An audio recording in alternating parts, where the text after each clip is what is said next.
Poland کی تاریخ 1000 سال پر محیط ہے۔ قرون وسطیٰ کے قبائل، عیسائیت اور بادشاہت پولینڈ کے سنہری دور کے ذریعے توسیع پسندی اور یورپ کی سب سے بڑی طاقتوں میں سے ایک بننا۔ اس کے خاتمے اور تقسیم تک دو عالمی جنگیں، کمیونزم اور جمہوریت کی بحالی، پولینڈ کی تاریخ کی جڑیں قدیم زمانے سے معلوم کی جا سکتی ہیں، جب موجودہ پولینڈ کے علاقے کو مختلف قبائل نے آباد کیا تھا، جن میں سیلٹس، سیتھیائی جرمن قبیلے، سرمائی، سلاؤ اور بالٹ شامل تھے۔ تاہم یہ مغربی سلاوی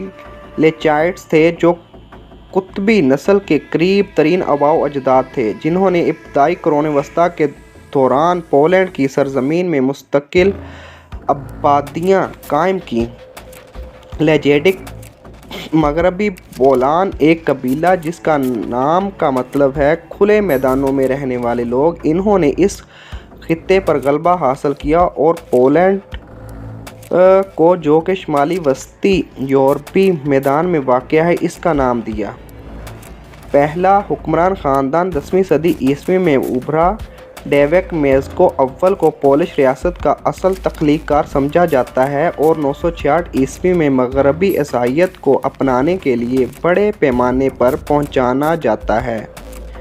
میزیکو کی سلطنت کو 1025 میں قرون وسطیٰ کی بادشاہی کے طور پر اس کے بیٹے بولیسلوک اول نے باضابطہ طور پر دوبارہ تشکیل دیا تھا،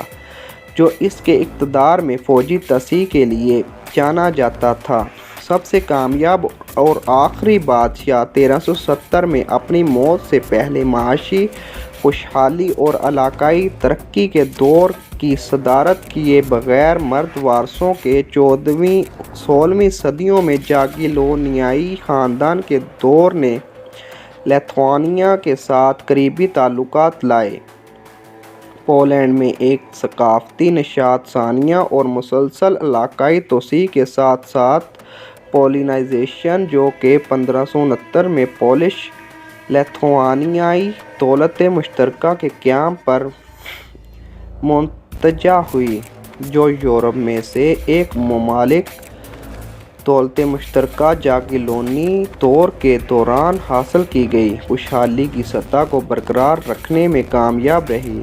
جبکہ اس کا سیاسی نظام انتخابی بادشاہت کے ساتھ ایک منفرد عظیم جمہوریت کے طور پر پختہ ہوا۔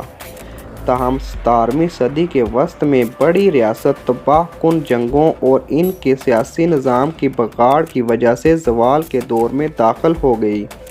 18ویں صدی کے آخر میں اہم داخلی اصلاحات متعارف کروائے گئے، جیسا کہ 3 مئی 1991 کا یورپ کا پہلا آئین، لیکن پڑوسی طاقتوں نے ان اصلاحات کو آگے بڑھنے نہیں دیا۔ دولت مشترکہ کا وجود 1795 میں مشرق میں روسی سلطنت، مغرب میں پرشیا کی بادشاہت اور جنوب میں ہیبسبرگ بادشاہت کی طرف سے پولینڈ کے علاقوں پر کئی حملوں اور تقسیم کے بعد ختم ہوا۔ 1795 سے 1918 تک کوئی حقیقی آزادی پولش ریاست موجود نہیں تھی،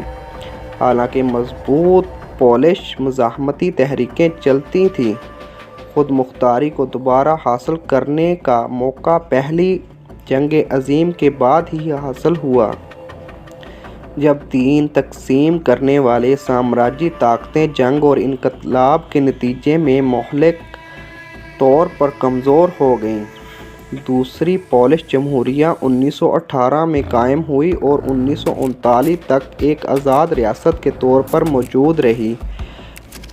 جب نازی جرمنی اور سوویت یونین نے دوسری جنگ عظیم کے آغاز کے موقع پر پولینڈ پر حملہ کیا، 1939 اور 1945 کے دوران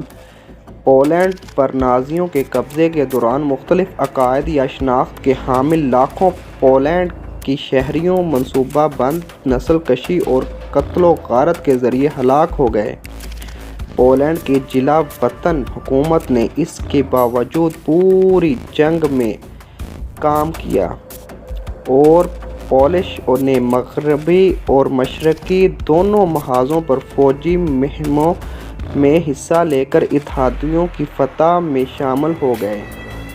1944 اور 1945 میں سوویت ریڈ آرمی کی مغرب کی طرف پیش قدمی نے نازی جرمنی کی افواج کو پولینڈ سے پیچھے ہٹنے پر مجبور کیا، جس کی وجہ سے ایک سیٹلائٹ کمیونسٹ ملک کا قیام عمل میں آیا، جسے 1952 سے پولش عوامی جمہوریہ کے نام سے جانا جاتا ہے۔ 1945 میں دوسری جنگ عظیم کے اختتام پر اتحادیوں کی طرف سے مقرر کردہ علاقائی ایڈجسٹمنٹ کے نتیجے میں پولینڈ کا جغرافیائی مرکز نقل و مغرب کی طرف منتقل ہو گیا اور دوبارہ متعین پولینڈ کی سرزمینوں نے بڑی حد تک تباہی بے دخلی کے ذریعے اپنا تاریخی کثیر النسلی کردار کھو دیا، اور جنگ کے دوران اور بعد میں مختلف نسلی گروہوں کی ہجرت 1980 کی دہائی کے آخر تک پولینڈ کی اصلاحاتی تحریک یکجہتی ایک منصوبہ بند معیشت اور کمیونسٹ ریاست سے سرمایہ دارانہ معاشی نظام اور ایک لبرل پارلیمانی جمہوریت میں پرامن منتقلی کے لیے اہم بن گئی۔ اس عمل کے نتیجے میں 1999 میں قائم ہونے والی جدید پولش ریاست تیسری پولش جمہوریہ کی تشکیل ہوئی۔